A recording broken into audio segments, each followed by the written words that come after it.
Today is Palm Sunday for Christians all over the world. It is the portal through which we enter a journey with Jesus through the final week of his life on this earth. The story that is told in the Gospels is of him riding into Jerusalem mounted on a donkey, and people putting branches to pave the way as they would for royalty, for a king. And as they do that, shouting, "Hosanna, Hosanna, blessed is the one who comes in the name of the Lord."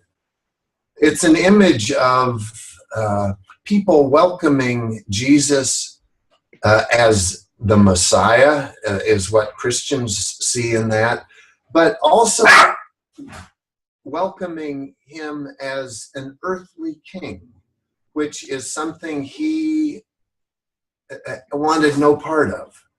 He was coming not to claim earthly power, but to create a bridge between his people, the Jewish people, and the God who had called them so long before when Abraham was called to journey into a new land. He was trying to create a new bridge that could draw his people closer to the God he felt so close to.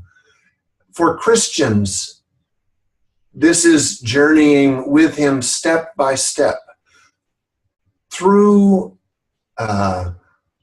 overturning money changers in the temple, something that for him represented a distortion of the religion that God offered, through his final supper with his closest followers, through his night of prayer in the Garden of Gethsemane, asking that if there was any way he could honor God's will without facing what he felt was in front of him, which was his own death, he would prefer that.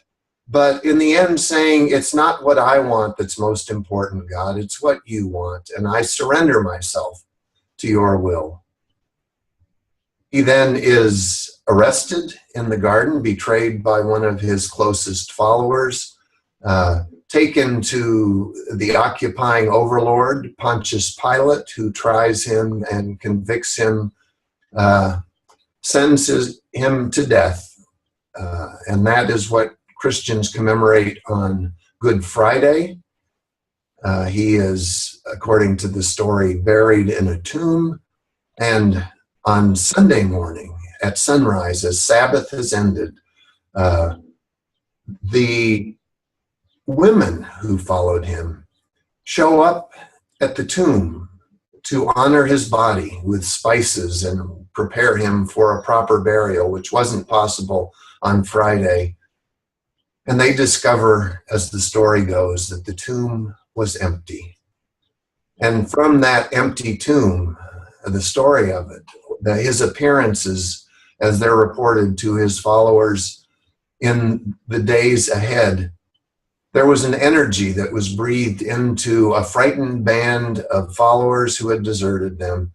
And out of that grew the way, which was intended to be a way within Judaism, but ended up becoming its own religion, with too often a contentious relationship with the mother that gave it birth.